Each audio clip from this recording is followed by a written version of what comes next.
biso betume yamba mama na beto son excellence mama Judith Soumino yani mekuiza samuna mamu ina metala opération congolais telema betu bakaka instruction na mama samuna mambu metala RN16 mais yandi mosike tuba mambu metala RN16 samu yandi ke vutuka awa samu na kulancer ba travaux betu ke bikila mama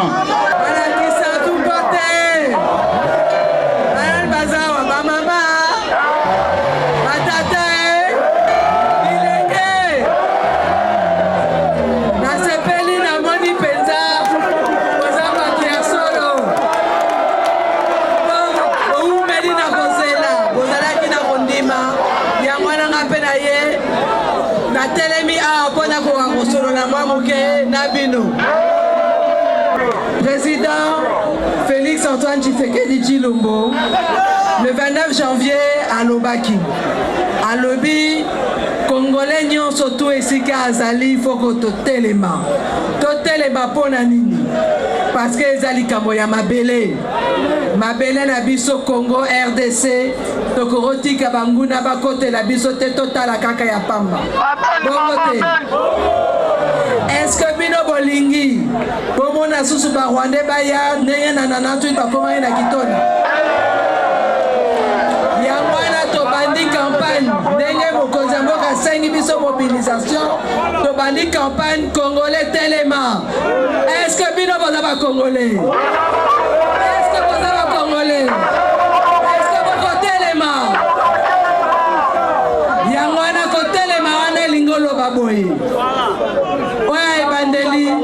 bilenge basi mibali o bandimi bakeno bundela mboka bakota musala soda wapi bango bibino banjel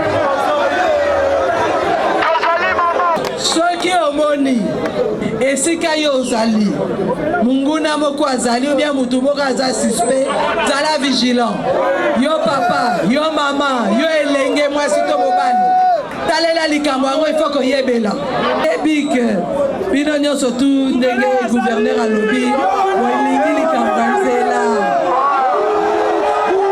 likambo nini nzela o wapi nzela tosi tobandi mosala dossier kala mingi te tokolanse batravaux gouverneur aza awa na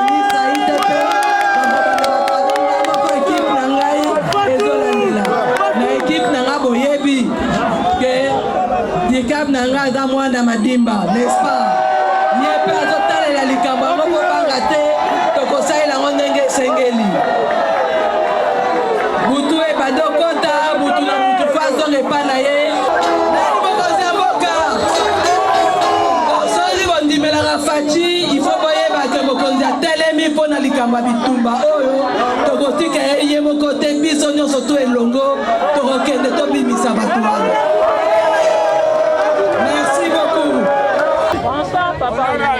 Vraiment tosepeli makasi parce que toyokaka ye na sango mais lelo tomoni ye mpenza en personne tosengi epai ya mama. En tout cas voyage wana ezala continuel ekatana te tosepeli makasi parce que mwana kisantu nyonso asepeli discours na ye epesi biso makasi na esengo mpenza nzambe apambola ye asala nyonso oyo elingi nyonso ezala kaka bien na kombo na Yesu Masiya akende liboso mpo na chef na biso nzambe apesa ye makasi apunda bitumba wana mpo alonga tosepeli makasi ndenge mama ye na mboka na biso na madimba na kisantu na esengo mingi biso nyonso bagene tokomobilize makasi po tokota na armée tosoutenir mboka na biso po tolonga barwandi bazoderange biso.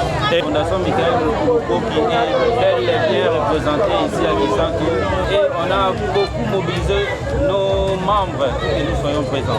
Voilà, merci. Merci na honorable Michael, l'excellence Michael pour place à Zaliwana, à ce défendre la cause de Madima, à ce sur mon modèle.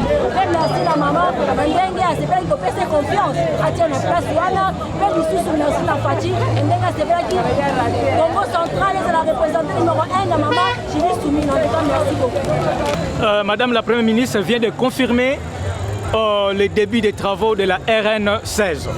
C'est aussi l'une de la lutte menée par votre mentor, l'excellence Michael Lukoki. Quelles sont vos impressions? En tout cas, nos impressions, ce sont des impressions de joie, de grande satisfaction, puisque nous avons tant peiné pour cette route, la nationale numéro 16.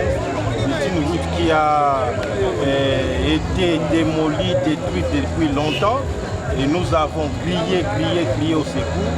Personne n'a entendu nos cris de secours, et aujourd'hui, nous avons eu un sauveur, la Jeanne d'Arc, maman Dona Judith Soumina Tuluka, qui a pris à ses côtés notre leader, son excellence Michael Simba, qui se sont battus pour que cette route puisse être enregistrée dans le programme quinquennal du gouvernement national.